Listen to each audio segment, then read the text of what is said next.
Good morning, good morning. Welcome sa programang Bawal ang Pigon. Get it straight with Daniel Rason. Kabi-kabila po ang problema ng bansa. May kaguluhan sa Marawi, may lindol sa Leyte. At nako, alam nyo, hindi lang ho ari-arian at buhay ng mga residente doon ang nasisira. Ang dami hong mga apektado niyan. Pero may isang matagal na problema ang ating bansa na wala naman tayong naririnig na putok ng baril, sumasabog ng mga bomba o kaya ay nararamdamang pagyanig ng lupa. Kung ang dami ng mga naapektuhan ng pag-uusapan, mas higit hong mapaminsala ito sa buhay. Hindi lang ho basta't buhay, sambahayan, tahanan, komunidad, yan ho ang illegal drugs. Panahon pa lang ng pangangampanya para sa 2016 presidential elections ay mariinang ipinangako ng ngayoy Pangulong Rodrigo Duterte ang paglaban sa pamamayagpag ng negosyo at paggamit ng iligal na droga sa bansa. That's what I'm saying now. If you want peace in the land, drop Busiabu.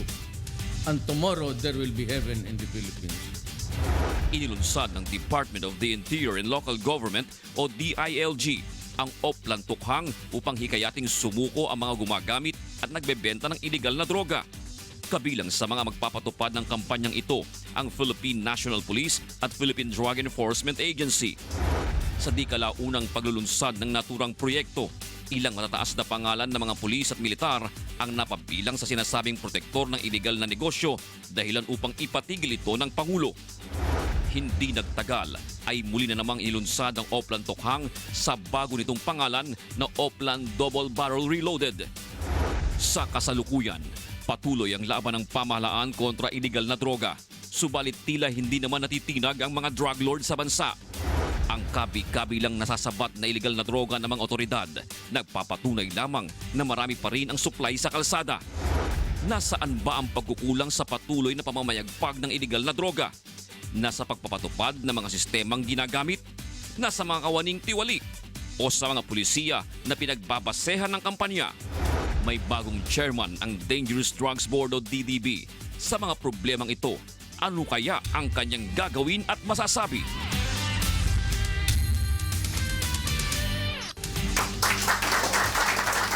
Bago po tayo magsimula, sa rewind muna natin ang mga sinabi ni Pangulong Rodrigo Duterte kaugnay ng isyong kinakaharap ng ating pong bayan tungkol sa illegal drugs. I would like to put to task publicly this Reyes. You know, 5 years ago, Santiago, who was the PDEA chief, gave us a figure of 3 million. Ang binigay ni Reyes sa chairman sa Dangerous Board, yung accomplishment ni Bato ng PNP. That's 1.8. Ang daladala ng babae was 1.8. When I have been telling everybody everything that there's about 4 million drug addicts. And here comes a chairman, you're fired today. Get out of the service. You do not contradict your own government. If you are there, you are not, you're just a civilian member of the board. Ito pala may kasalanan eh. Let's welcome once again to the program former AFP Chief of Staff, former Bucor Director, former PDEA Chief, and newly appointed Chairman of the Dangerous Drugs Board, retired General Dionisio Santiago. Boss, morning. Salamat sa pagbisita ulit. Ikaw pala may kasalanan. Kasi yung figure na binigay mo, iba sa figure na binigay ni Reyes. Danger Reyes. Oo. Ano ba? Sinadya mo ba yan? O paano? Ikaw ba may, baka kaya para wala ka mapwestuhan? Hindi naman. Pero yung figure kasi was made by a survey company. Survey company na... Pero kailan mo nakuha yun? Panahon na PDEA ka pa, nasa PDEA ka pa. Okay. Ngayon na yung figures na yun, ang Dangerous Drugs Board ang nagpa-conduct niyan. Hindi ko pa nga Yung survey. Oo. Pero alam mo naman, ang survey is... ang sample na ginagamit niya, napakaliit siguro, 100 people. Oo. So hindi talagang cross-section. Kaya sabi ko si Benji, hindi ka kasi field commander eh. Eh, na ako taga baryo ko eh. Alam mo naman sa baryo, ang kwan dyan, alam natin na ang pumapasok sa rehab eh, ilan lang yun, lalo kung rehab-based. Mas maraming nasa labas, mas maraming ayaw pumasok. No? Because of, for economic reasons yung iba niyan eh. Yung iba nagiging breadwinner na sila. Eh kung papasok at i-rehab ka, saka walang aamin na masyado dyan, ano? Kung i-rehab ka, eh kung wala namang gainful employment ka, ba't ka papasok dyan? Eh, nag-breadwinner ka ng family. Pero si Benji Reyes ang pinalitan mo eh. Sa, Yes. Diba, As chairman. As chairman ng DDB. But he continues to be a member of the board ang kanyang appointment. Yung chairman kasi, co-terminus yan. Okay. Pero tenured ang board member. Ang chairman is coming from the board members. So siya, as board member, He's meron still siyang, there, up to- meron siyang fixed tenure. Ang, That's by law. up to when yun? Up to 2022. So, asa DDB pa din siya? Yes, now remains as a board member. As a board member. Ang tinake over niya yung vacated term ni Asek Galvante ng LTO. Pero ikaw ngayon, DDB chairman. Pero ang pinalitan Pero wala kang tenure. Hindi, 1 year lang. 1 year Ang na. pinalitan ko yung si Secretary Garcia who immigrated. Kaya he vacated the post. 1 year ang unexpired term niya. So Okay. I'm taking over that term and I was concurrent. Kaya ako naman ba't concurrent agad na chairman? Because vacated ang position vacant ang position. Okay. So board member, then ang appointment, board member and chairman of the board. Ba't hindi ka sa PIDEA napunta? Hindi nakaupo eh. Gusto mo paalisin natin? Hindi. Bakit naupuan ng iba? Nauna siya eh. Kailangan maupuan ko siya. Hindi, ba? Kailangan umalis muna siya, saka ako uupo. Hindi, bakit hindi sa'yo binigay yun? Eh, kumandidato ako eh. Dahil may 1 year ban. Eh, natalo ko dahil akala ng tao, bodyguard ako ni Digong, hindi kandidato. Ano nakatayo? Kandidato ka pala, akala namin bodyguard ka. Pero ano ba, ito bang DDB, hiningi mo sa kanya? No, I did not. O pinaglatakan? Hindi no. Alam mo, yung pinaglatakan, ibig sabihin, kawawa naman ako, napunta ako latak. Ba, hindi ka ba kawawa niyan? Hindi. Nung ako executive director ng DDB, nag-executive director ako for 1.5 years eh. Oo. Siga ang DDB, ang PIDEA kawawa. Aha. Noong magpalit, pinababa ako, naging PIDEA ko. Siga ang PIDEA, kawawa ang DDB. Di ngayon, kawawa na naman ng PIDEA. Hindi naman. Dahil nandiyan ka na naman eh. Mag-iingat lang sila. Ikaw na. Mag-iingat lang sila sa akin. So, ikaw na. Hindi, bakit? Ano bang, kasi ang dami, ang lawak nitong problema natin sa drugs. Tapos may PIDEA, meron DDB. Mainly, ang PIDEA, ang arm. Di ba? Ang nag-execute, ang Implementing nag-implement. arm when it comes to law enforcement. Kaya nga, sa enforcement. Yeah. Pero ang nagbabalangkas, ang DDB. Ang DDB is parang ako conductor. Oo. Ayan ang orchestra, nandiyan Department of Justice, nandiyan ang CHED, DepEd, Department of Labor, Department of Finance. Pagkatapos, I cannot remember the others. Pero on the other side, permanent consultants ang PIDEA, Armed Forces, NBI, Police. May mga permanent, National Youth Commission. Hindi ko naman, NYC yata dito rin sa permanent consultants. So divided into two. Pagkatapos, so in effect, every class, may cluster. Cluster on law enforcement by law. Kaya nagtataka ko, sabi ng iba, Atlas, PIDEA na ang lead agency. Nung inak yung Law, Republic Act 9165, nandiyan na yan, sila na lead agency talaga. Kaya nagtataka ko, ba't sabi Atlas? Noon pa yan eh. Noon pa. Noon pa yan. 2003 yata yan. Republic Act 9165, year 2002, 2003. So, noon pa yan. Ang dami mo naman na pwestuhan eh. Saan mas malaki pera? Sa PIDEA, sa DDB? Hindi ko nga alam kung saan eh. Hindi, Sabi, kasi- ano raw tatawag sa akin? Chairman ba? Secretary ba? Or yung general? Hindi naman cabinet. Sabi ba? Oh. Sabi ko, saan ba may pera? Oo. Pag ako saan may pera, doon nyo ako ilagay. Kung walang pera, general na lang. Ang general na lang. Hindi, pero ang basically kasi pagka sinabi sa PIDEA, minsan, alam mo naman yung ano dyan, andyan ang ano ng drugs, andyan yung mga nakikipag-deal kung minsan, at naging nanguna ka din sa PIDEA. So maraming pera doon, di ba? Depende kung marunong kang gumawa. Ako, magaling ako. Oo. Walang problema, pera. Oh, so Basta kung gusto kong gumawa, may pera. so mas may pera din ngayon dito sa DDB. Kahit saan, mo ko dalhin. Pagka gusto kong gumawa ng pera, may pera yan. Magkano kinita mo sa PIDEA? Wala eh. Alam mo ba marami pera? Hindi nga ako gumawa, nagkamali ako eh. Oh, ba? Pagka nagkakaproblema ako sa pera, ba't ba hindi ko gumawa ng pera dito? Hindi, Yun ano ang ba? yun ang peligro na ngayon. Baka mag-isip akong gumawa. Ano ba pinanggagalingan ng pera doon? Siyempre, PIDEA. yung loko-loko. Ah. Yung loko-loko maraming pera, doon yun. Uy, loko-loko ka rin naman, di ba? Yun ang problema nga nila, loko ko eh. Hindi kasi ngayon, ang pinoproblema ngayon dito, yung mismong mga kagaya niyan, sa inyo, sa DDB, meron kang malaking obligasyon ng pagpapakalat ng information. Yes. Di ba? Sa inyo manggagaling yan eh.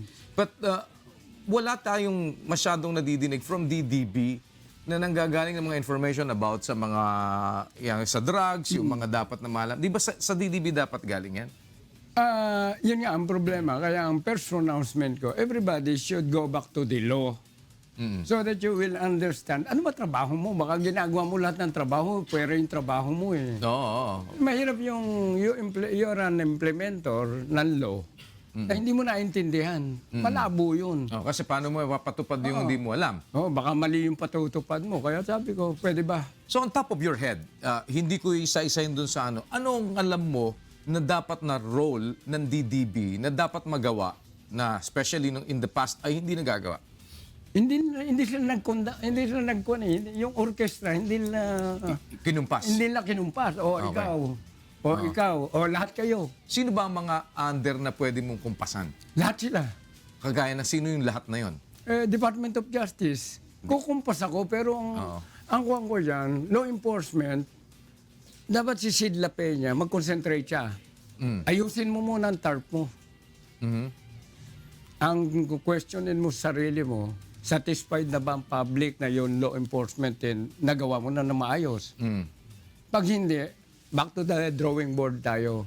I will call them, I will ask them to present. Ano bang problema nyo? Anong success factor nyo? Dito yan sa fight against drugs. Yes. Okay? Puro against drugs to eh. Yes. Pagkatapos, we will agree. Yung other members of the board, magko-comment kami, pati ako. Pagkatapos, pag we come into terms, pati si Sid, nag-agree siya na okay ito. Pag nag-approve, iba black and white namin yan. Tapos implement ka uli. Lilipad ako, helicopter manager ako eh. Nabigyan na kita guidance, lilipad ako, mag-hoover ako. Papanoorin kita. Pag nakita ko, nadiderail ka, lalanding ako, balik tayo sa drawing board mo kung naderail ka eh. Lumis ka doon sa usapan eh. Ano ba ang problema mo? Settle. Tapos pag lilipad uli ako. Well, pero kasama dito pati ang lahat ng nagpapatupad ng anti-illegal drugs, hindi ba? Including the PNP. Pero kahit... So how are you going to orchestrate that para sa PNP? Hindi, bahala si Sid. Aha. Bakit ako? Nag-agree tayo. By law, ikaw ang lead agency. Okay. Pag hindi mo nakuha ang cooperation ng pulis, ikaw may problema, dapat i-fire ka. So basically, ang babantayan mo dito ay PIDEA. PIDEA. Aha. Pagka nag-fail ang law enforcement, huwag kang magturo ng iba. Ikaw ang lead agency. Dapat you must be able to convince Bato to cooperate. No, but the way it is going now, ang naglilid ngayon sa mga anti-illegal drugs campaign ay ang PNP. Hindi. Kaya nga, ang proposal ko dyan, reviewin natin, is there something wrong with the law? Na kasi unique ang Philippines. We follow the American system eh. Dito lang naman may PDEA, may DEA. Anywhere you go, ang nagpapatakbo ng law enforcement, even drug law enforcement, are the police. Punta ka sa Korea, Supreme Prosecutor nag-handle yan, at law enforcement. As a matter of fact, this is one of the things that I want to be done. magkasama Supreme Prosecutor, which is the equivalent of our Prosecutor General, magkasama na ang prosecution sa law enforcement. So, dito nagbakbakan kami ng prosecution, di ba? Sa Alabang Boys. Hindi dapat gano'n. Sa Korean model, magkasama sila, Kakampi kayo dapat. magkakampi, hindi nagko-conflict. Then they go, i-elevate ang case sa court na. Ganon. Yung -1 conflict point. Prosecution and law enforcement. Pumunta ka sa customs, Hong Kong, customs ang nagpapagalaw, pero police pa rin ang gumagalaw. You go to Japan, yung law enforcement nila is under the National Police Agency. Pumunta ka sa Australia, Australian Federal Police yan. Yung pati ang pag-rotate ng tao, it is parang normal part of the growth of the law enforcement people. Highly specialized, although highly specialized, ang narcotics. You were with PIDEA. Yes. Nung nasa PIDEA ka, may mga reports na dumating, kagaya nga kung gaano karami yung mga addicts. Tapos, may fight kayo nun against drugs. Yes. Pero nung dumating ngayon yung panahon ng Duterte administration, campaign nila supposed to be 3 months to 6 months. Ngayon nag-extend na. During your time, ibig sabihin, dumami nun. Wala kayo nagawa sa PIDEA that time? Modesty aside, ang tanong ng mga konti mo, it's after my term that the Alabang Boys were freed. During my term, nasa kulungan sila. But after my term, nakawala sila. Noong time ko, ang tanong ng Chinese Syndicate, nandiyan pa ba si Santiago sa si Marcelino? Hindi sila pumasok masyado. Noong wala na ako, nagka-additional syndicates na pumasok dito. Iba-ibang syndicate na pumasok. Naging kalaban natin syndicate ng pumapasok dito. Nadagdagan. No, pero during your time, were you coordinating ba with the Bucor as well? Dahil bilang PIDEA director, tapos nakikita mo, alam ninyo na ang bulk din noong mga nagmamando nandun sa bilangguan. Nandun. May coordination kami. May coordination kami, pati sa BJMP. Pero alam mo, coordinative yun eh. Ang function nyo is you work together, pero Justice Department ang kausap po doon eh. Okay. So, hindi ka direct.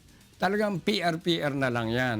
So, ibig sabihin, hindi nakapagtrabaho sa'yo that time ang Department of Justice ng maayos? Hindi, maayos. Maganda relationship namin sa Justice. Bakit nagkaganon sa loob ng bilangguan? Nung pumutok, nuknukan ng dami yung mga nagpapatakbo ng drugs doon. Ang question ko, is it during my time?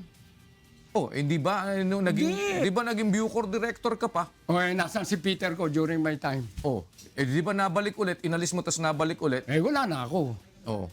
Ba't 5 million ang offer sa akin yan. Nakabalik siya. Hindi ko malaman ba siya nakabalik. 5 million offer sa'yo para? Tanggalin ko siya sa Leyte. Binalibag ko sa Leyte yan. Binalibag mo sa Leyte. Siguro, habal-habal. Pati girlfriend niya, baka wala nang ganang mag-sex. Sa pagod, habal-habal yun eh. Ang sama ng terrain sa Leyte bago ko makaabot sa Bilibi doon. Siguro, kaya nagpipilit because they want to be at the center of the yung communication center, which is MVP. So, ang makikita ninyo ngayon, dun sa pinagdaanan mo na yan, yung link talaga na eto yung Bucor, nandiyan dyan yung mga, di mo naman pwedeng bilanggo pa, nakabilanggo na. Andyan dyan yung mga nag-ooperate. Sabi ko, ipapapatay kita. Yung pala, death row na yun. Sabi ko, tumatag ka sa akin, papahirapan kita. Yung pala, death sentence, double death na pala. Yun na yung problema. But what I'm saying is, magkakaugnay ngayon yan for you to be able to solve the problem. Yeah. Ngayon, sinasabi ngayon na bumabalik na naman at andyan na naman doon sa Bucor yung mga nangyayaring pag-proliferate ng drugs. Kaya nag-resign na din si Ben de los Santos. Ngayon, paano ngayon yan? Andyan kayo ngayon sa drugs board. Paano nyo iniisip ngayon na pag-ugnay-ugnayin niya ang ng PIDEA tapos yung Bucor? Kasi, or else... Under my present capacity, I cannot do that. Wala ka rin silbi dyan. In a way, wala. Ba't ka pa nandyan? Ewan ko rin, ba't ako lang? tinatanong ko rin, sir, ba't ako pinadala rito? Eh, pugon pala ito. Oh. Nasa frying pan ako. So mangyayari Hindi, ngayon sa what with can what is happening, Oo. with what is happening, I think the Secretary of Justice, which is in charge, will have a better collaboration. Yan lang naman inaantay ko. So as a matter of fact, No, but he has been collaborating. Hindi naman pwede sabing hindi, di ba? But nung umpisa nga, di ba, kaya napunta ang ASAP dyan, pinalagay ni Bato. Kaya nagkaroon ng mga pagbabago dun sa corrections, nagkalipat-lipat, tapos nabalik na naman dun, nawala na naman dun sa building 14 ba yun? O, ngayon, eto na naman na sinasabi nga, ay bumabalik na naman. hindi lipat, naglipatan, kayo nire-raid ng SAP, walang tatamaan. Oo. From maximum, nilipat sa medium. Eh, mag-raid ka doon sa maximum. Eh, nandito ka Nandun na sa medium. Exactly. So, I mean, even if the Department of Justice, you're saying is nagko-collaborate, eh nagkaroon na naman, nag-resurface na naman, ando doon na naman ulit. So, it's a vicious cycle. Hindi, pag naglagay ka ng taong kurap, eh anong silbi ng Department of Justice? Kaya nagalit nga si Kwani. Kaya pinatanggal niya. So, you're saying na ngayon, eh, pinamamahayan pa rin na maraming corrupt yung Bureau of Corrections. Hindi, mukhang tumakbo na iba, natakot sa kaso, pero ayaw kasuhan. Ah? Gusto mo, pabasahan kita ng Oo. text messages? Sige nga. Wag na. Sige nga. Saka na. Magantay muna tayo. Pero, May pinabasa ako rito, sabi ko, sekreto muna natin yan. hindi kasi ang isang bagay ngayon dito is we have to get the root cause of all these things. Di ba? Exactly, that is the key word, root cause, even sa rehab. Oo. Eh, kung rehab ka ng rehab, hindi mo na sosolve ang rehab ang root cause ng problema. Oo. Hindi Eh, wala. di balik-balik ka lang. May maayos ba tayong rehab? Alin? May maayos ba tayong Hindi, huwag rehab? kang mag-alala. Under the law, ang rehab facilities is under weekend close. Aha. Nasa DDB control. Yan, kaya sabi ko nga doon sa rebuttal ko, Oo. lahat ng provision na kina-counter, kina-contravene ng ibang ahensya, ilabas nyo. Mhm. At very specific kami by provisions of the law, by article, nandoon. No, ang problema natin ngayon, meron na ba tayo dito sa atin as of the moment Na masasabi natin na maayos talaga na rehabilitation center? Before I explain that, we'll pause for a break. Babalik po kami.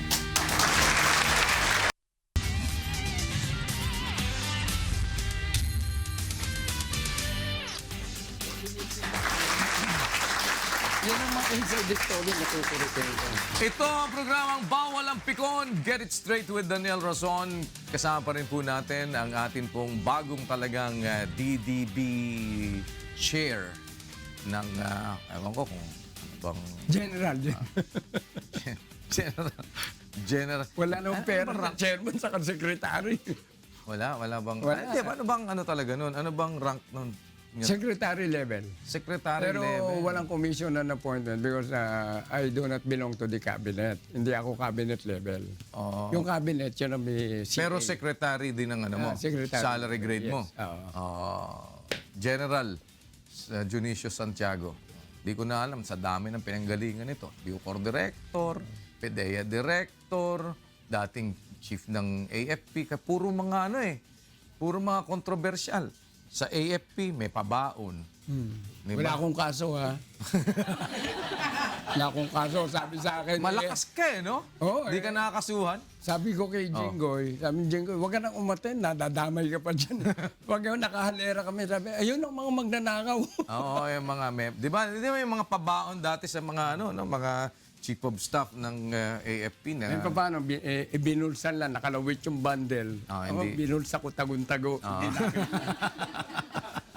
Pero ngayon, nandiyan ka ngayon sa DDB, ewan ko kung ano maitatago mo ngayon dyan.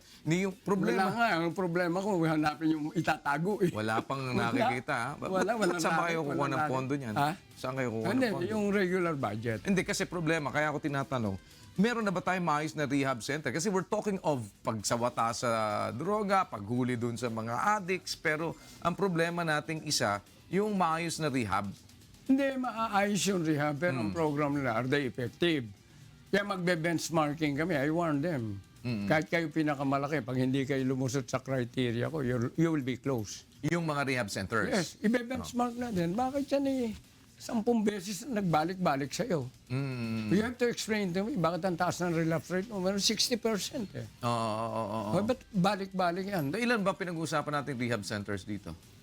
Marami rehab, pero we are talking about yung big ones, yung mga siga-siga. Oo. Uunahin ko sila. Na papasara. Para sa sample. O, di lalo na sasabihin naman, lalo na tayo magkukulang, wala na nga tayo mapagdala ng mga nahuhulit sumusurrender. Ang dami-dami. Sobrang laki nga nung 500 lang pumasok sa Nueva Ecija eh. Unang-una, pwede nga community-based rehabilitation na hindi mo na ipapasok sa rehab eh. Pwede yan. Pagkatapos, sabi ko, ang isasuggest ko kay Sir, kay Presidente, just in case, Kinakausap ka ba? hindi. Paano ka makakasuggest? Ha? Wala siyang magagawa. Inappoint niya ako secretary. Pwede ka nang Kahit kausapin tayo yan. niya akong kausapin, boss, ito ko ha.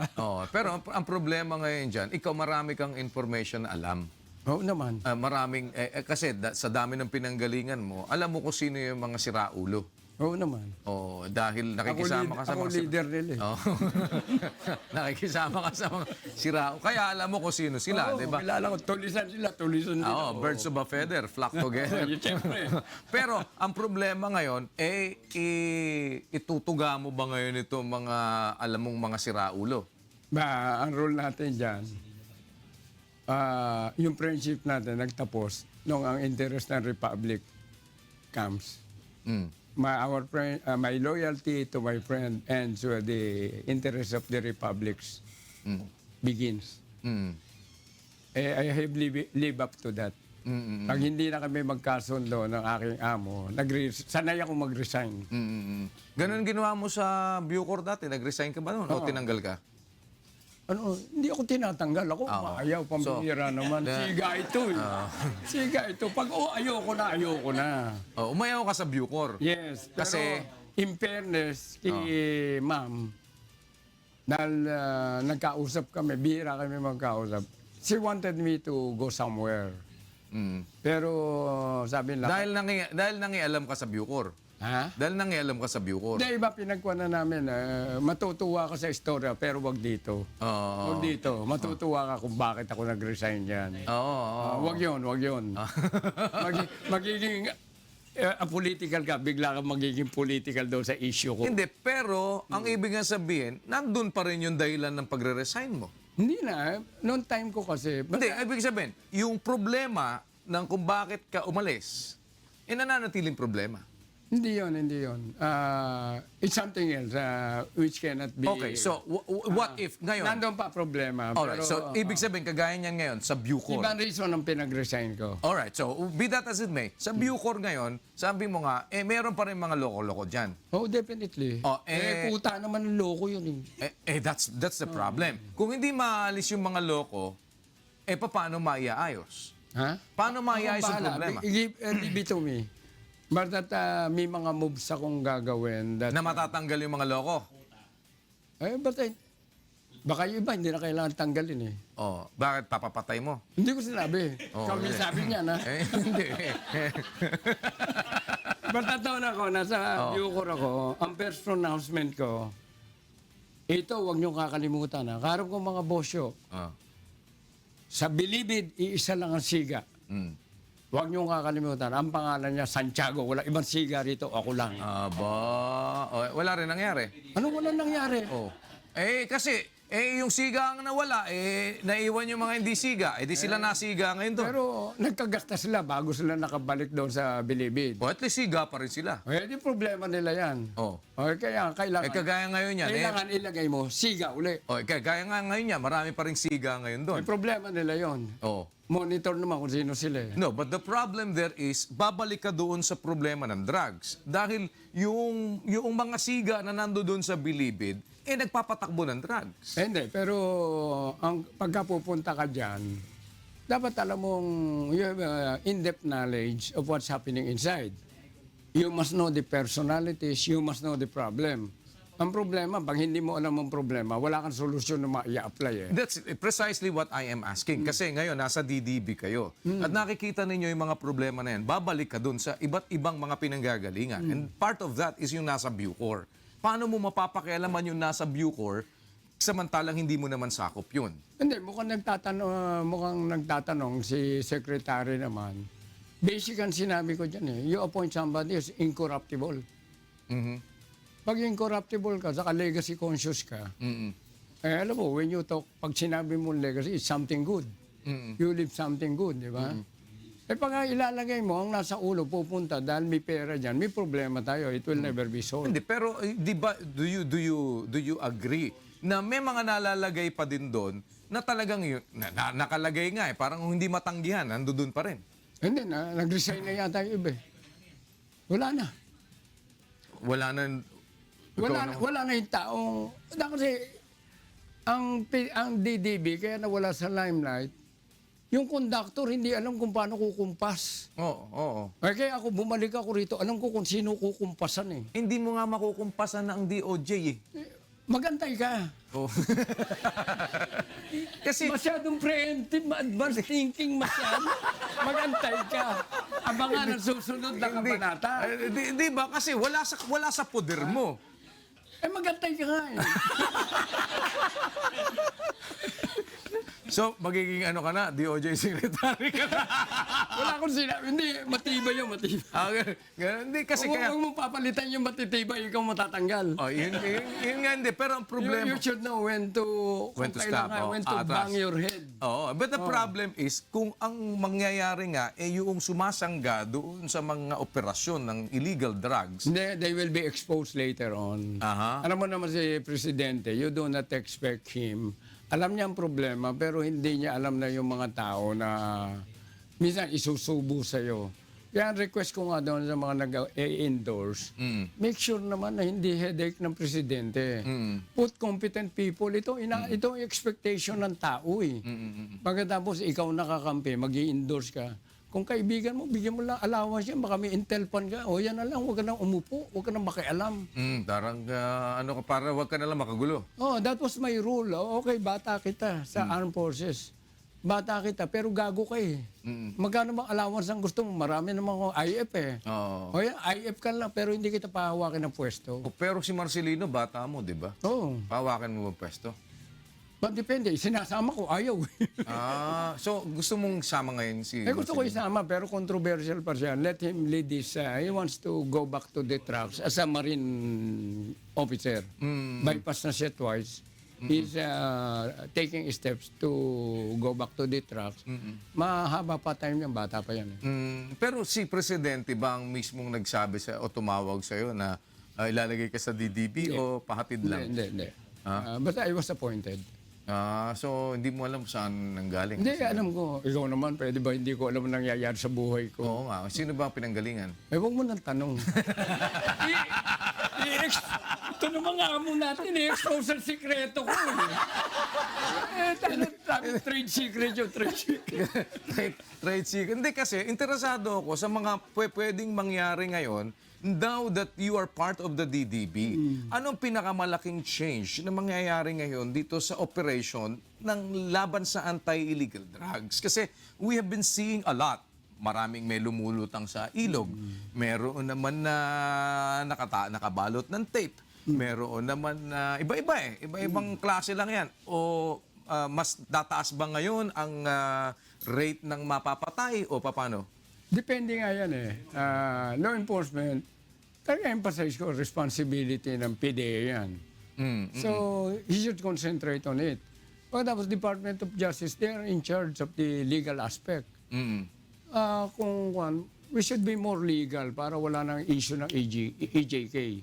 Para yung gumagawa niya, i-prosecute mo, whether civilian or police or PDEA. Hindi na nga aabot sa prosecution kasi nga lumalaban eh. Ha? Lumalaban na nga. Pagka hindi lumaban, palabanin. Ganun ang di ba? Bahala ka sa buhay mo. Kanya-kanyang technique na yan. Oo. Kung ano yan alam mo, this is a battle of wits. You may be witty, but I'm wittier. Problema mo. Di ba? Yun ang problema mo na yung maru ka, mas maru ako. So how can you outsmart ngayon yung mga nandiyan dyan na naglalaro ng madumi? Hindi. Ang advantage mo, you have a president na will back you up. Kaya lang, Did the President give you that assurance na, Chairman, sige, General Santiago, sige, gawin mo kung ano yung dapat mong gawin and I will back you up. Hindi kami nag-uusap pa, ano? Oo. Miski, bihira kami mag-uusap eh. Siguro after you won the election, 3 times lang kami nag-encounter eh. Hindi kami, wala kaming communication. Basta I got appointed. Eh, ang tanong eh, ano ba marching order sa ni Presidente? Sabi ko, ano marching order? Bigyan pa ako ng guidance. Isang taong kami nangangamba niya. Alam ko yung sinasabi niya. Baka what is your guidance? Baka sabihin, huwag ka na nga umupo dyan. Hindi ka pa Hindi na pa alam nakikinig na sinasabi ko. Isang taon tayo magkasama. Alam kong gusto niya mangyari. And I know how it will be done. Pero gaano kakatigas ngayon dyan sa posisyon na yan? Kasi nakita natin yung iba, matigas sa una, pagkatapos later on, either mag-resign o kaya matanggal. Di ba? Look at what happened dun sa iba-ibang mga naunang mga, suppose si Pete Lavinia, nandyan nung una, si Sueño, nandyan dyan din dati. Although they have different reasons bakit sila nawala. Ngayon, nag-resign si Benji de Los Santos sa Bucor. Maraming ikaw, paano kang makakasiguro o ikaw ba ay matatag ka ngayon dyan na hindi ka pipitikin kung gagawin mo yung dapat mong gawin? May wala akong problema kung pitikin ako. For doing right, at pinitik ka, okay lang. Basta ako, ginulpe ko sa academy. Talagang halos di na ako kumakain. Kaya mukha akong kalansay noon eh. Pero na-dismiss man lang ako, napag-resign ba ako. Kaya if you look at our yearbook, isa lang word na makikita mo doon, determined. Patayin mo ako para tumigil ako. Yan ang lamang ko. So hindi kita madidinig magre-resign. Eh, ba't ako magre-resign? So pagka halimbawang nawala ka dyan, hindi ka nag-resign. Tinanggal ako. Yun natin. Dalawa lang yun eh. Kaya sabi ko, hindi ko magre-resign. Eh, di tinanggal ako. Tinanggal ka. Dalawa lang yun eh. Exactly. Tinanggal ka o umalis ka. Oo. Kaya hindi ko magre-resign. Di tinanggal di ka. tinanggal. Ganun na magiging sistema Ang ngayon yan. baong ko dito, matigas ang ulo ko. Yung iba ang hindi matigas, pero yung ulo ko dito matigas. Kailangan mo ng bravo. Wala, hindi ineffective na yan. Advice. Yung mga 40 years old, mag-ingat kayo. Magpunta kayo for medical check-up. Pag na-diabetes kayo, walang matigas sa diabetes. Your deadly weapon becomes a dead weapon. Pero ngayon, dyan sa sistema mo ngayon na yan na papagawa, ano ang unang babalasahin mo? Meron bang tatanggalin? Meron bang papalitan sa sistema o ano ang unang aasahan na mangyayari? Marami tayong babaguhin. Kagaya nga kung puro law enforcement, malaki ang kwan, bibigyan natin ng better attention. Tuloy-tuloy law enforcement. Let them do their thing. Matatang i-advise ko lang para walang human rights issue, wag EJK, pag extrajudicial killing, ano mo na masama na yun eh. So you go yung sabi na, talaga namang may kaibigan ako, kapapatay lang, pagpuposas. Ayan talaga nagkapatayan kayo, talaga mapuprove mo na talagang kaya nagkaroon ng ganyang may killing dahil at disadvantage ka na sa law enforcer. No? So madali namang imbestigan, pati human rights magaling sa ganyan. But if you are able to convince that the human rights na tama ang ginagawa mo, yan ang kailangan mo para ma-up din ang apprehension, mawawalang apprehension ng tao. Then we will go, we have to reclassify our addicts eh. Kasi iba dyan, hindi na pang rehab eh. Pang mental asylum na talaga. Yes. Wala na, hindi mo na makukorek yan. I-segregate mo na yan. Ngayon, kung anak ng mga big time yan, hindi payagan mo, nasa rehab. Pero actually, mag-allocate ka ng space for mga hindi na ma-rehab. Pero ang dating nila maganda. Under rehabilitation. Pero actually, mental asylum na yun. Tanggapin mo na yan, reality yan. Pagkatapos pumunta ka, provide lab, andan dyan, TESDA, ginamit ko na. Counterinsurgency lang to eh. Ang TESDA, saka DSWD, ginamit ko sa basilan yan. Nagdala ng equipment, I used 2 budgets. Out of school youth, DSWD, TESDA yung normal skills program nila. 2 budgets, ang administrator ang nag-implement ng program, TESDA, they provided yung mga refrigerator, mga air conditioning unit. Ang daming skills program ng TESDA and they have money. Then you connect doon sa PCSO. Yan naman yung merong regular allotment on yearly basis. Willing naman niya expand yung amount. Kaya sabi ko, don't worry about the amount. Just come out with good programs. But how effective is that? Ano Kasi yun?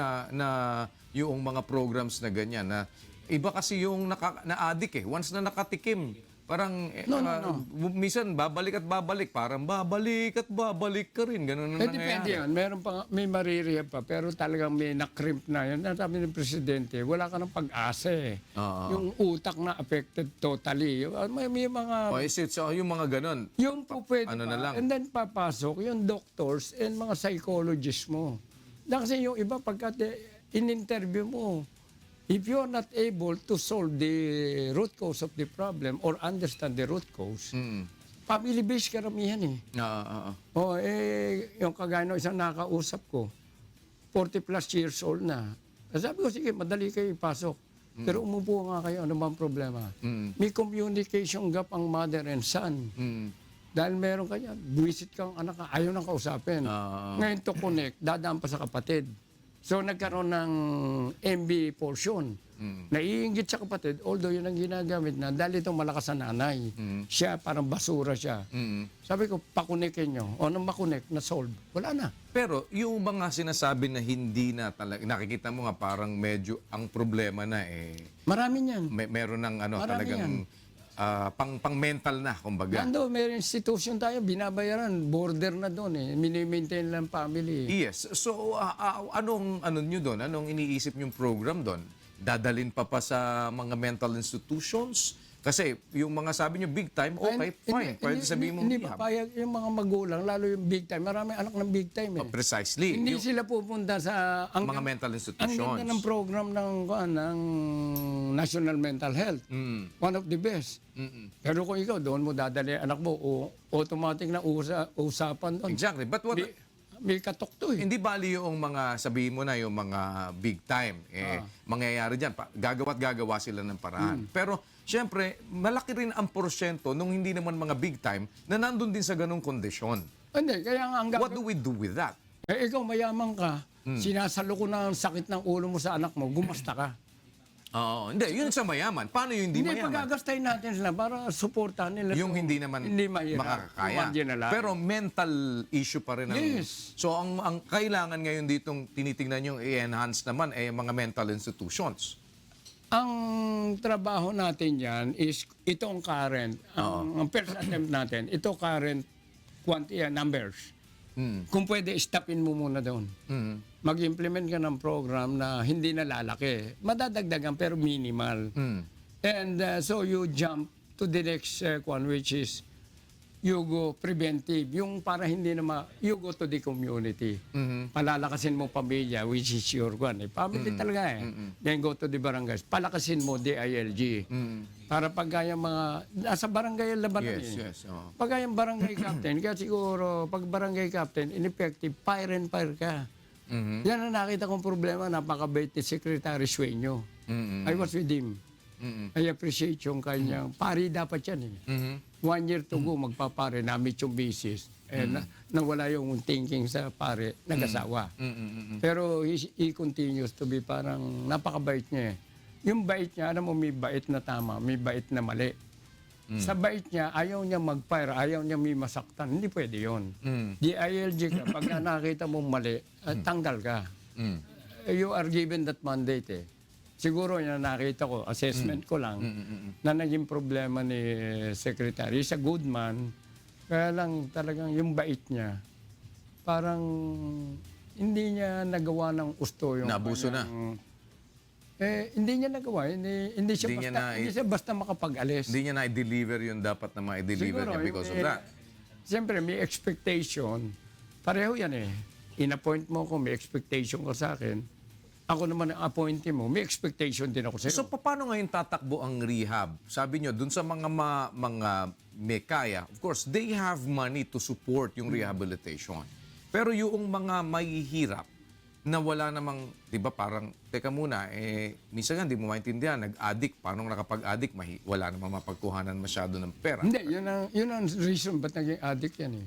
Para lang sa intelligence yan, if we have a project, we go spotting. Oo. Ispatan ko, itong grupo na to, itong project ko. Pag-aaralan mo karakter ng mga na-encounter mo, mag-i-spotting ang mga agent mo. Pag nakita mo, ito. Ganon din tong syndicate. Oo. Ang best market nila sa drugs are the marginalized sector. But how can they afford na magpa-rehab kung halimbawa na may malaking expenses din ang rehabilitation? Meron ba kayo ngayon iniisip na to make it like, kagaya nga na sabi niyo, ikaw mayaman ka, subsidize mo yung ano ng mga mahirap? It will require discussion with the business community, yung mga may kwan. Pero dadaling ko yung mga NGOs and mga staff ng DDB, PIDEA, dadaling ko sa Hong Kong Correctional. Yung Hong Kong Correctional is a very good model. And I'm happy, ang Japan, may tao tayo dyan ngayon na rehab ang tinitingnan. Pero babalikan ko maya. Israel, nag-aaral ako prison management. They have a very good system for mga addict. Meron silang special place for yung mental, may sayad-sayad na. Eh kahit ipalo ang ulo mo, may harm reduction na may foam. Ipalo mo, paano kung puputok ulo mo, may foam yung wall. Ikot ng... So, we'll bring them to Hong Kong. Nakita yung Hong Kong, maganda yan, semi-military, pero may livelihood component inside. So, yung parang playbook, kaya sabi ko, semi-bis barracks ang tawag namin sa academy. You will be very busy lecture, doing something productive where you can possibly earn money, no? Is that the military tactic that No, they it's not military tactics. Yan ang aming ginawa sa counterinsurgency. Yung sinasabi ko na skills program. Pero ito, since they are the breadwinner, kaya pinabago ko yung National Unification and Development Program. Bibigyan ka ng pera dyan, magpa-project ka. Nung araw na hindi pa enhance yung... Bibigyan ka ng 45 days chicken, ano? Di ba? 45 days ang chicken. Eh, wala kang day-to-day income. So, yung manok, lumalaki, kinakain. Pagdating 45 days, wala ka nang bebenta. Nakain eh.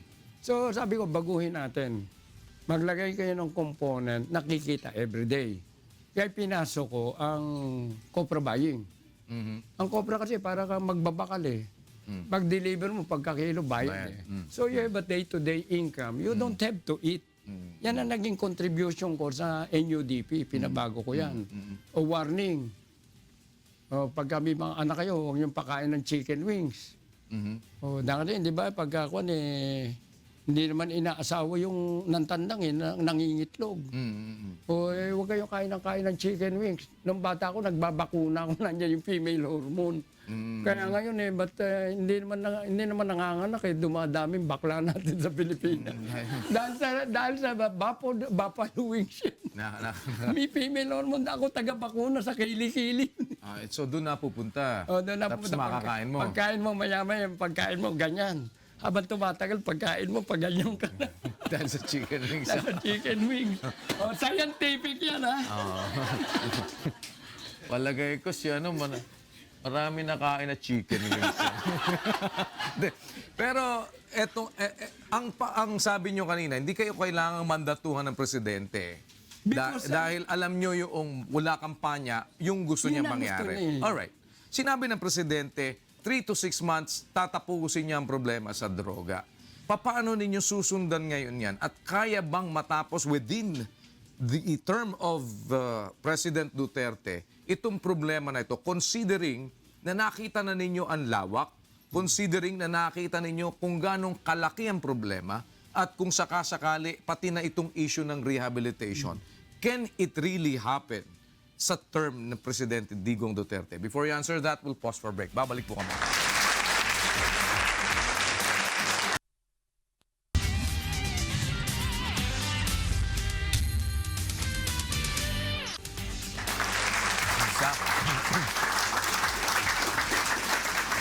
Ito ang programang Bawal ang Pikon. Get it straight with Daniel Roson. Kasama pa rin po natin, retired General Dionisio Santiago, chairman ngayon na naitalaga sa Dangerous Drugs Board. Sumusunod kayo sa yapak ng ating Pangulo. At sabi nga ninyo, hindi kayo kailangan pang utusan kung anong dapat ninyong gawin dahil alam naman ninyo mula pa nang siya'y kumakampanya kung ano ang kanyang direksyon at yung guidance na gustong mangyari ng iba't ibang mga ahensya ay nakuha na ninyo yan doon sa lahat ng mga sinasabi niya na pinakikinggan ninyo. I was there. Dahil nandoon din kayo. At ang ngayon, ang isa sa sinabi ng presidente na hindi pa nga nangyayari ay yung tatapusin niya ng 3 to 6 months itong problema natin ng drugs. At yan ay very explicitly sinasabi ng President and emphatically dinidiin ng Presidente nun yan. Bigyan nyo lang ako ng 3 to 6 months. Ngayon, nakita natin sa paglakad ng panahon na napakalaki ng problema.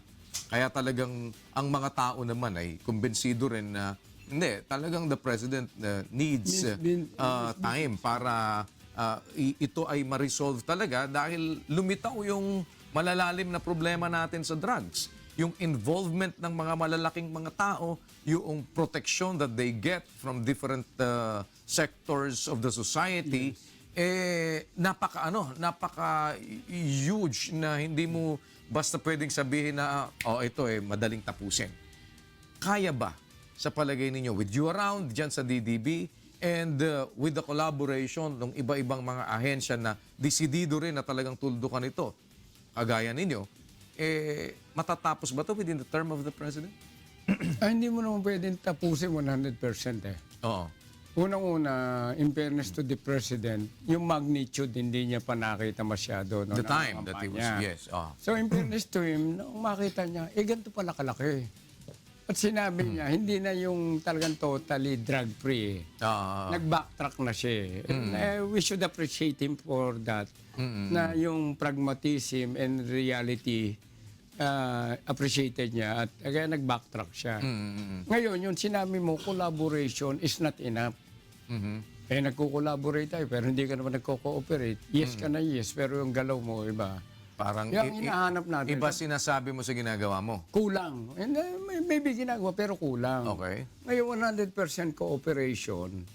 Nagko-collaborate tayo, nag-uusap tayo, gawin mo naman ang papel mo. Kaya anong Santiago, isa lang akong utak, yan daming matalino. Kung ako lang, anong magagawa ko? Pati sabi ko nga sa opisina, kahapon, we go by job description. Mag-concentrate muna kayo, ito ba ang trabaho mo? Huwag kang lilipat ng ibang opisina at makikialam ka. I will allow you to do that kung na-perfect mo ng performance mo sa specific job mo. Otherwise, sisipain kita. Wala akong pakialam sa'yo. No? I start with my own office. Then I'll move to the other partner agencies. Kaya sumulat na ako eh. Wala akong pakialam. Mababa ka sa akin, mataas ka sa akin. I told them, I will request to call on you. And we will sit down, magko-close door kami, tapos bahala na siya. Siya may problema pagka nag-usap kami. Sabi niya, hindi ko magko-cooperate, hindi ko tatarabahuin ko rin para mapalitan ka. What's the biggest problem ba sa DDB na nakikita niyo dapat na agapan at magawang kagad na solusyon? Hindi, for a while, wala nang quorum eh. Wala nang meeting, wala nang uma-attend. Kaya naging irrelevant. Kaya nagalit nga ang presidente, I would like to bring back ang DDB where it should be. I will bring back the relevance and importance of the institution. And that is? Pwede yung to be recognized as ikaw yung orchestra, recognize nyo ako conductor, ako susundan nyo. At gagawin nyo yung trabaho nyo. Para pag tinuro ko, yung music mo hindi lihis. Na-remember ko tuloy, no, ako hanap buhay ko yung choir eh. Hindi naman ako marunong kumanta. Pero conductor ka? Hindi. Ako yung kasama sa choir. Kumakanta ka rin? Hindi naman ako marunong kumanta. Ano gagawin? Parang late for miss eh. Okay. Ang daming rice yun. Kain ka na kain, libre. Pero wala kang tunog pagka kumakanta ka? Hindi, masama nga ang tunog eh. Kumukondak yun. Pagkatapos mayroon isang boses sa kalihis. Lahat sa kaliwa, may kumakanan, makita ako. Ikaw yun. Wala privilege yun. Out. Ganun gagawin natin. Ikaw ang magkukumpas. Pagka ang boses mo, pwede ba? Sino ang pinakalisang boses dito sa mga nakikita ninyo na kinukumpasan na kailangan ngayon umalign? Kasi you've been there sa PIDEA at nakikita naman ninyo din kung paano. That time ba kinukumpasan kayo ng DDB? Wala. So you're on your own? We're on our own, pero hindi ko binabiolate. Napaka-clear na mandate eh. Nung bumibira ako, kinotion ako. Sabi ni GMF, politika na yan, akin na yan. So, mag-i-stick tayo sa mandate natin. Law enforcement ka, yung political side and yung legal, you stick to the legal aspect. Pero yung papel ng huwag mong pakialaman. Kasi sino nga pinakamahirap kumpasan dyan? Kasi siyempre may kanya-kanyang tigasan ng ulo yan eh. Actually, ang pinakamagandang makakolaborate mo dyan will be yung law enforcement. Pero beyond law enforcement, hindi isa lang eh, puro siga yan eh. So, ang requirement dyan is good PR. While you are mandated, kahit na ikaw may mandate by law, yung PR, public human relations mo should never be lost. Sino PR mo ngayon? Ako. Hindi ka naman marunong mag-PR eh. Bully ka eh. Minsan, pagkakailangan. Bulero ako pagka gusto kitang kakaibigan. Ngayon, pagka matigas ang ulo mo, pasensyahan tayo. Hindi, pero sino ngayon dito ngayon? Kaya nga nandito ako, nabola rin kita. Ikaw nabully mo ako eh. Paminsan-minsan. Hindi, kasi sino ngayon dito yung pinaka gusto nyong talagang Lahat sila. Ang katabi ko dyan, si Sid La Peña. Madali naman si Sid, nag-abot kami sa academy. Ang sabi ko, siga ka ha. Ang isang deputy ko is yung kaklase niya. Tatlo sila doon, si Sid La Peña, si Gerald Quinto. Tapos pumasok si Walter Besas. Kasama ko sa Bicol yan eh. Pagkita ko, Walter, halika rito. Ikaw ang kick on my side. Si Quinto, kick on the side of Sid La Peña. Pag guguluhin tayo ng mista mo, gulpin mo silang dalawa. Pero sino? Nadadaan sa biro yan eh. Pero sino yung can be a very effective mechanism or weapon to improve human relations eh. Sino pinakaayaw mo ngayon dyan? Saan? Dito sa mga nakikita mo na pwedeng makatrabaho mo sana, kaya lang medyo parang mahirapan ako dito, parang ayaw Hindi. makatrabaho. Sa akin, walang mahirap eh. These people are reasonable people. Unang-una, i-lay down mo yung legal framework mo. Doon ka mag-uumpisa eh. Akin yan eh. Wala tayong pag-aawayan dapat yan. Pagkatapos, puntahan mo sila. Kaya magkukul ako kay Sid eh. Uupo ako sa kanya, sasabihin ko, ito difficulties ko, mag-propose ka. Aside from yung board meeting, where I would like him to present his position with all the board members present and the consultants. Tapos we will have to come into terms. Pag nag-agree ka na ito gagawin, iba black and white natin, you are, nakatali ka na ron eh. That becomes a pledge of commitment eh. Di ba? Well, gusto ko lang pong humingi ng konting sa inyo, ng konting backgrounder. And since naging Bucor director din kayo eh. Nung nandito sa akin si Bucor director Ben De Los Santos. Si Ben, isa sa sinasabi niya, ba-blacklist niya dapat yung Mangkiko catering. Kinasuhan siya. Bina-blacklist niya. Ikaw yata nag-umpisa nun eh. Na ano? Kay Mangkiko. Kaya nga nagkamali ako, dapat pinatay ko na yun. Hindi, kasi ang nakita ko, noon dati puro pugon, kaya ang lakas ng rulito go. Ang lakas ng hanap buhay niya, lahat may kusinilya eh. Siya nagpo-provide ng gas. Doon mo yung lahat ng preso, ilan libo yun, ang gas sa'yo nang gagaling. Tapos nagpa 5-6 pa si Rulito, kaya pumasok siya mayaman. Nasa loob siya, mas yumaman siya eh. Parang nag-alabumbay ah. Bombay talaga. Okay. Pagkatapos... May 5-6. 5-6. Pagkatapos, ang nangyari dyan, pag ako, nagbabantay ako, kasi sinasako yung mga karne. Sino nagsasako? Di yung mga superintendent, Okay. Kinukuha. kukunin, isasako yan. Manok, isang sako, bebenta doon sa palengke. Income nila yun eh. Galing kay caterer. Hindi. na kasi kanya-kanya luto nung araw eh. Ah, okay. May kitchen, pero may kusinilya nga dahil yung pagkain, pag Dinideliver na lang yung pagkain. Gano'n, kayo na magluluto. may procurement, lulutuin yan. Kaya lang, bago ko dumating, ang pagkain ng Bilibid, baboy saka baka. Okay. Pagkain ng baboy saka baka sakaling makain mo. Oh. Eh, sabi ko, Dahil medyo hindi ka tanggap-tanggap. Anong kakainin mo? 30 pesos? Tapos nanakawin mo pa yung kwan. Pati meron isa dyan na doktora na may pharmacy. Hindi ko ginawang head ng hospital. Eh, nung hindi pa siya head yung mga medicines ng Bilibid pumupunta sa pharmacy niya diyan sa Muntinlupa. Hindi lalo pa pag siya head. Kaya hindi ko pinaupo yan. So, nagbago ngayon from that kind of Ginawang catering. system. Ginawang catering. Ikaw yung nag-umpisa nun. Hindi ako nagumpisa. ED ako yan. Kaya nga, pero It was implemented when I was already out. nung ma-implement yung Oo. catering. Ngayon So, hindi mo naabutan si Mang Kiko. Kilala ko yan. Nag-a-apply sa akin, hindi ko pinalusot yan. Kinukwento ko nga kanina. Oo. Nakita ko ang padrino, kapatid ko. Nick Mang Kiko. Oo. Sabi ko, ano ginagawa mo rito? Oo. Ayoko makita pagmumukha mo rito sa Bilibid. Sabi niya, hindi naman ako kilala rito eh. Sabi ko, tarantado ka, humarap ka nga sa salamin. Eh, mukha ko yan eh. Sabi ko, kailangan pa carbon copy ko eh. Hindi makakaila. Naisa kayo ng hulmahan. Eh si Mariano, na medyo nahalihis pa yung kamukha ng nanay ko, kami kamukha ng tatay ko. Okay. Pero ang sabi, si Mariano raw, sasabihin, kapatid mo si Mariano. Oo. Oo, sabi ko, alam ko na idudugtong yun, ba't mas mukhang matanda ako? Saka bakit magandang lalaki? Doon ko sila binabawian sa magandang lalaki. Sabi nyo ang adjective, maganda. Oh. Eh, magandang lalaki siya. Ako'y lalaking lalaki. Hindi magandang lalaki. Ano? Siya, magandang lalaki lang pala. So, yung kapatid mo na isa, ang backer ni Mang Kiko. Pero hindi siya nakalusot. So, Then Mang Kiko came to me when he was out. Sabi niya, parang hindi ko nakapasok sa iyo. Siguro pwede tayo parang tingin niya sa akin, hindi kami magkaibigan. Okay. Dahil pag nakita ko, reject eh. O sabi, siguro pwede na tayo magkaibigan. Dahil wala ka na. Dahil wala ka na.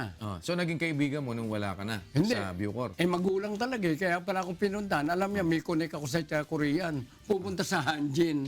Sabi ko, talagang magulang tong loko na to. Pero, nung nakapasok, sino nag-backer? Yung kapatid mo pa rin? Hindi na. Ano mo, yung mga negosyante na yun, pag wala ka sa pwesto, saka wala ka na, nakalimutan ka na eh. So, wala kang inabutan sa mga nagkikater? Wala. So, walang nagbibigay sa'yo ng mga caterer? Wala, hindi naman. Wala, hindi mo nga inabot sabi ko sa Paano kanila- ka kumikita doon sa pagkain? Wala. Di pa, pero may kita doon. Meron. Sino kumikita? Eh, di tanongin mo sila, bakit ako? Noong time ko, hindi ko kumita. Di sila tanongin mo, yung mga alam kong kumita. May alam ko eh. May alam Ang ka rin. drama mo, wala kang alam eh. Pero hindi. marami kang alam eh. Hindi, Gusto lang ikanal ako. yung alam ko naman sa'yo din ang galing. Alam mo itong kayong mga nasa media, Oo. mas marami kayo alam sa amin. Ang inaanap nyo na, ayan sabi ni Santiago yan eh. Hindi, wala. Pero itinatanong nyo, alam nyo sagot eh. Hindi, pero... paano nga? May sinasabi kayo. Paminsan-minsan. Hindi, pero ngayon, kasi yung problema, paano ba, alam mo ba yung paggawa ng terms of reference nun? Hindi ko alam. So, hindi mo na nga talaga, totally Alam mo, wala na. hindi ko malam kung malas o swerte. Oo. Alam mo bang noong pipirmahan ng Tadeco deal, paupo na ako. Pero nag-request ng one month delay. So yung pirmahan yan, supposed to be ako pipirma. Ano? Ngayon, ang nakita ko, disadvantageous talaga to government. Kasi the going rate noon, although issue to, ang going rate noon was 80,000 to 100,000 plus. Okay. Yung sa Bucor na yan, and it's, I think a 25-year agreement, sa Bucor yata 30,000 lang per hectare per year. So malaking gap. Pero ang justification yan, yung Tadeco was put up to cater to the prisoners. Parang part ng livelihood component yan. Siguro ang hindi lang nagawa dyan is the proper adjustment.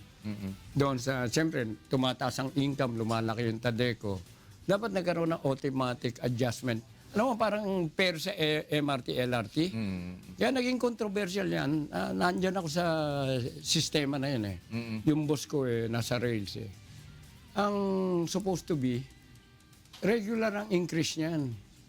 Ang problema, pag sunod natin sa gusto ng tao, hindi natin ini-increase yearly. Noong mag-increase, bigla kinarga one time. Kaya nagkaroon ng adverse public reaction. That was the error there. Dapat in-implement mo yung talagang program ng minimal rate increase. Hindi mararamdaman pag maliit eh. Parang normal, acceptable. Pag binigla mo, malaki yan, away na yan.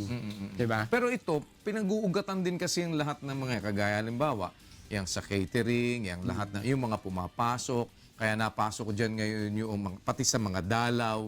Ito lahat nagiging daan para makapenetrate yung mga drugs. Definitely. Diba? Yun yung isa sa nagiging susi. Is there anything na iniisip ninyo ngayon sa DDB na sistemang dapat na baguhin na pwede ninyong i-suggest, kung suggestion man, with the Department of Justice Yes. doon sa klase ng pagpapatakbo ngayon sa Bucor? Kasi ang experience ninyo with Bucor PIDEA, ito lahat magkakaugnay. So what would be the changes that you would like na maipatupad sa Bucor ngayon, sa sistema na yun, sa nakita na ninyo?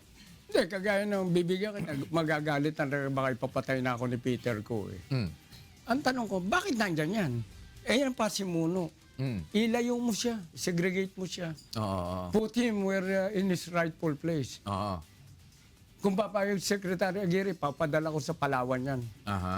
Unfortunately, nung makita... But can you suggest that?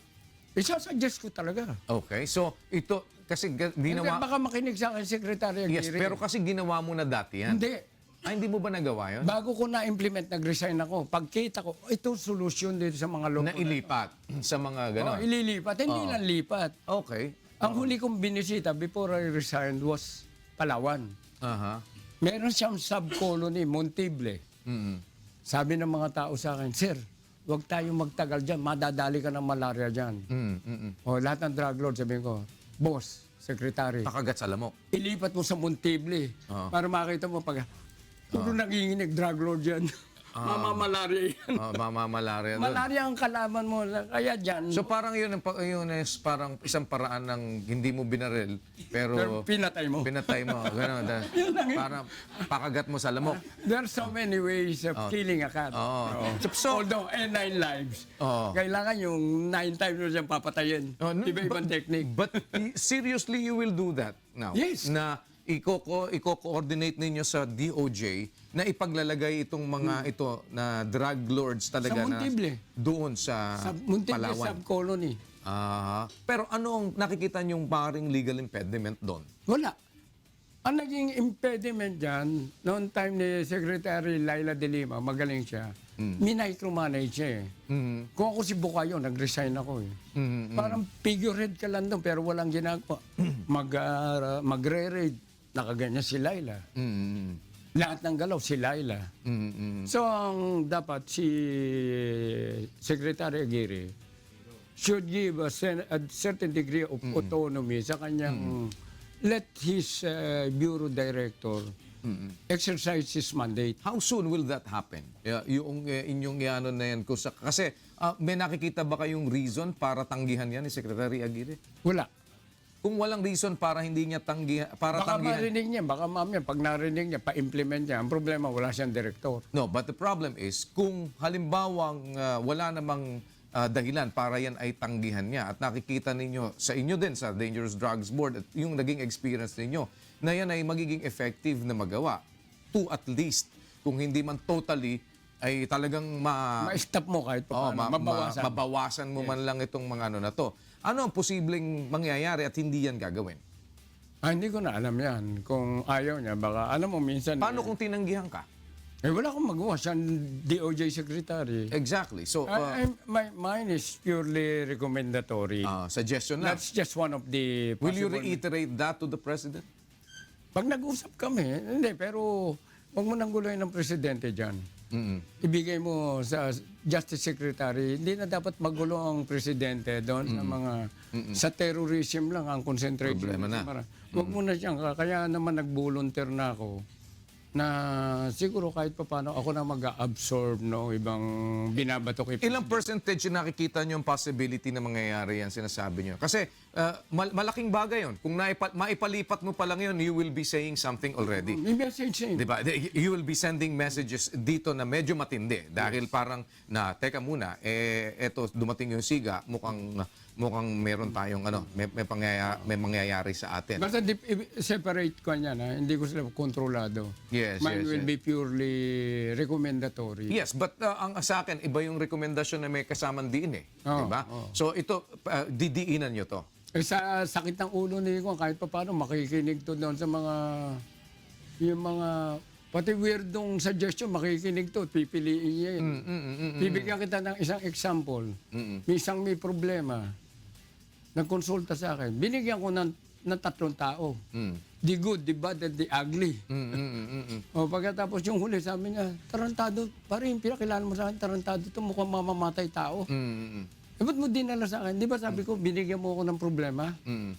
Naghanap ka solusyon. 3 solusyon dinala ko sa'yo. The good, the bad, and the ugly. Talagang kriminal yan. Eh, parang minulis lang ang binigay ko sa'yo. Tanggapin mo kung ano. Kung gusto mong gamitin mo. Eh, talagang mamamatay tao. Kung gusto mong kumuha ng ikaw na lang pumatay. Hindi ko trabaho. Bibigyan kita ng solusyon, suggestion. Eh, kung gusto mong pumatay, hindi ako yun. O, di ba? So, meron din kayong balak na doon sa mga drug lords na malalaki na yan, meron kayong ipapapatay? Hindi ako. Hindi nga, pero... Recommendatory lang ako. So i-recommenda nyo na ipapatay na yan? Hindi naman. Alam mo, sabi ni Eric noon hindi ko sinabing patayin nyo. Pero bahala na kayo. Naku, okay to, fiesta to, bahala na kayo. Sabi ko kay Senga, kanyunin mo. Tinawagan ni Senga si Luna, si Ding Luna, ng deputy ng kinanyon ni Luna. Maya sabi ni, sa Cotabato to Sabi ni Jean Senga, Sir, nagkamali ako. Bakit? Muslim holiday pala, kaya naging issue yun. Tapos sinunod pa nila Roy Simato yung Camp Abubakar. Tinaas ang bandera ng Philippines doon. Ang masama doon, nagdala ng lechon. You remember? Nagdala ng lechon sa Arab, kainan sila ng lechon doon. Eh, sabi, double jeopardy yun. Tinira namin ang Muslim holiday. Tapos, nakuha mo yung Abubakar, yung training camp nila, academy nila. Tapos, nagkainan kayo ng lechon. Baboy. Alam mo, may mga pag-aaralan natin yan. Pati yung Hindi man lang beef ang... Tapos, ibubuga pa. Hindi, pero ngayon, ang isang ini-expect kasi ngayon dito ay yung merong kang biglang malaking i-introduce that will actually give a shock to the world of drug pushing and drug trade. Anong natin? Ano ang pwedeng asahan ng mga... Hindi, itong pag-interview mo sa akin, at paloko-loko tayo ng sagot dito. Palokong seryoso yun eh. There are many true words spoken in jest. Ngayon, yung Santiago is a face na mukha pala akong artistahin. Umidating. Hindi lang ako kamukha ni Coco Martin, pero pag artista yan. Kaya pag tinatanong, kilala kita artista mo ako. Yan Parang parang nakita ko na kayo eh. Nakita ko, artista ko, nakikita mo ko sa TV. Yung dating ko, yan ang dala ko. Yung kahit papano, yung pinag-uusapan natin, may konti akong experience, meron akong konti dalang credibility. Na miski si Secretary Aguirre, siguro biro-biro tayo. Pero kahit pa paano may message yun eh. Yes. Nagsasuggest tayong solusyon. May message din ako kay Sid La Peña, pag-concentrate kayo, pagbutihin yung law enforcement. Doon sa iba naman, yung alternative development. Pagbigyan mo yan, kagaya nung si Genuino, pinsang ko, humingi ko ng 2 dragon boat, ayaw makinig. Sabi ko, basta gusto ko mag-pilot eh. Dragon boat, bigyan mo lahat ng mga barangay ng paddle. May 2 dragon boat ka, yung by area yan. Hindi siya nakinig kung ano nag-champion sa dragon boat. Army, tao ko si Kabunok, di ba? Ngayon, makita mo yung mga bata dyan. Ang dami kayong makikita, university students, mga professionals and employees, government and private. makita nyo, nagkukunda, dragon boat yan sa Manila Bay eh. If you can do that, ito tinatawag ng yung alternative program through sports. You move doon mo i-stopin yan.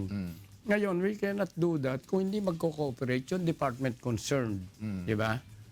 Nasa amin ang National Youth Council. Marami silang programa, international, domestic, local. I-push mo naman. Kaya nagtampo ko, marinig to ni Senator Bam Aquino. Nag-international conference siya, member siya ng consultant ko siya, umaattend. He never had any mention about the anti-drug campaign. Kaya nagtampo ko sa kanya, kaya nasabi ko ngayon, marinig niya ako, bahala siya. Hanggang ngayon, kay Senator Bam Aquino? No, he was NYC. Kung ano-ano pinupus mo, pero ang sinusulit kita noong panahon na pwedeng binagawa ka because you are directly concerned sa problema na yan. NYC siya eh. O nag-international conference, no portion sa advocacy and against drugs. Nagtatampo ko sa kanya. Hanggang ngayon, ha? Eh, hindi ko nakakalimutan yun. Gusto ko makita siya ngayon, nasa senator, mag-push siya sa mga legislation that will really enhance yung anti-drug campaign natin, na tulungan mo yung youth sector. Nanggaling ka dyan eh. Bumawi ka. Diba? Ano ngayon ang mensahe mo sa mga drug lords at saka mga drug addicts? Eh, sa ngayon? Now that you are already the chairman of the Dangerous Drugs Board. Alam mo, I can only do so much. Pagka nalagay ako sa pwesto na meron akong magagawa, policy maker lang ako eh. Pag ako napunta sa pwesto na mag-ingat kayo. Because modesty aside, sabi nila, how sure are you that you can say no? Alam mo, ang security ko sa Basilan, Muslim, Tausug. Dahil ang kaibigan ko, ang Muslims, they go by bloodline. Kahit mababa ang position mo, pero kung ang bloodline mo mataas, pati mga nasa government, mga military, police officers, ikaw ang amo niyan, ikaw ang susundan. So may pamangkin niya na talagang pagtatanong yung kumpare ko na smuggler ni Bukalan to. Nasaan si Kernel? Kernel pa ako. Uncle, hindi ko alam. Puntahan mo. Susunduin ako niyan sa kampo. Paglabas ko, uuwi lang yan pag safety back to camp ako. Pero biniling ko sa kanya, huwag na huwag kang ma-involve sa drugs. When I was PDEA chief, nahuli sa droga. Isang beses ko lang siya sinilip. Maitim to eh. Sabi ko, di ba I told you, huwag kang papasok sa droga. Safety siya ng buhay ko. I was in Basilan for 1.5 years. Ako ang negotiator ng Philippine government against the MNLF. Ang si Yusuf na chairman ngayon, yan ang kadil ko. Napakulaps ko yung MNLF dyan nagkaroon ng agreement. Those are among the hidden things that I did for government. Ako na nagyayabang ngayon. Si Jikiri kasi is daw ni MNLF chairman, di ba? Recognized. Yan ang mga kadil ko doon. Sila Abubakar, sila Amin, congressman namin, si Sakurtan. Yan ang mga kausap ko. Ngayon, itong tao na to, I visited him only once. Na-stroke doon until I left. Wala na ako sa PDEA, nakakulong pa siya. I did not lift a finger to palabasin siya. Galit ako sa droga eh. Basta sabi ko, ang commitment ko, anti-drugs. Ayun. Sa tagal na nakakulong, naging mistiso, nakalabas na. Negro, naging mistiso, tagal na hindi naaarawan. Pero ano ngayon ang... So yun ang warning. Okay. Ano nakikita mo ngayon bang position kung sakasakali na gusto mong puntahan for you to be more effective dun sa kagustuhan mo na ito ay pasugpo ang illegal drugs? Hindi, actually, I was confused. Sabi ni Presidente, ilang buwan pa ba? 6 na buwan na lang, siya na rin sumagot. Mamili ka na ng pwesto mo. Hindi ko malaman kung anong pipiliin ko. Because modesty aside, I was with government. 5 departments of government ang pinuntahan ko eh. I was defense. Tapos nagkuhan ako eh, commercial attaché ako eh. So kabisado ko yung OFW. Nung wala pang pera for OFW. Kami na yan. Pag kami problema OFW, pare magkano pera mo? Kami namimigay ng pagkain out of our pocket. Tapos nag-foreign affairs ako. Attaché. I was in Seattle, Washington. nasa management ako ng transit ng shuttle eh. Yung shuttle metro, yan yung mga bus system. Kaya yung bus system dito, alam ko kung paano ikukorek yan eh. Kaya sabi ko, Danny, kahit pa paano makakatulong ako sa iyo. Tapos nag-undersecretary ako ng Justice, di ba, as yan. Because ako lang yung one of the few na director of PIDEA, Bucor, na currently was Undersecretary of Justice. Ang masaya nito, malakas daw ako. Pero ang nilagay na position sa akin, title, Senior Undersecretary. Senior ka na kasi. O, dahil senior citizen. Pero hindi, alam mo, mali noon, you check the plantilla, no Wala such na, item. walang ganun, Sabi ko pa, malakas pero ginawang fake na kung fake. Yung ghost, fake ang rango ghost, ko. Sabi sa akin, sabi nung kaklase ko, wala naman senior undersecretary. Eh di punta mo si Presidente, ikaw magreklamo. Siya nag-designate sa akin eh. Hindi naman lang makapunta, hindi naman question ng Presidente. Kaya nanggaya to si Delate Wicoco. Nag-senior undersecretary rin yan. I-check mo si Persida, nag-senior undersecretary rin. Na wala palang item. Wala yun. Oh. Pero ngayon, Peke yung peke. sa ganun, anong tinitignan mo pa ngayon? Dahil napuntahan mo na yung mga maraming ano na yan, napunta ka sa DDB, parang medyo, sabi mo nga meron ka pang ibang pwedeng lugaran kung sakali. Hindi, na-typecast na ako rito. So, but what would you ask the President if in case na meron kang pwestong gustong, o pwede mong hingin sa kanya? Hindi, sabi ko doon sa, pag naman may opener executive, lagyan nyo naman ako. Walang allowance dito, meron naman konti. Hindi, pero actually, executive ako eh. I'm better off as an implementor. So, saan mo nga mas gusto? Hindi, madami dyan. ORP ako, kamagalala. Hindi, tinatanong ako saan mo mas Hindi, huwag gusto. kang magalala. ORP ako eh. Ano ba yung ORP? Oh. Original Replacement Part. Pag kami nagwala, yan, gusto ko yan. Ganun. Okay. So, nag-aabang ka na lang, di ba? Para kung cobra, nakaganyan ako. so- Tutukain ko yan. Pag nag-open yan, bahala kayo sa buhay niyo. So, si General Dionisio Abang Santiago. Yes. Okay. Mula ngayon, ang tawag namin sa'yo si Boy Abang. maraming salamat for giving us your time. Maraming salamat. Thank you so much. Dangerous Drugs Board Chairman, retired General Dionisio Abang Santiago. Boy abang. Dito lang ako sa programang Bawal ang Pikon. Get it straight with Daniel Razon.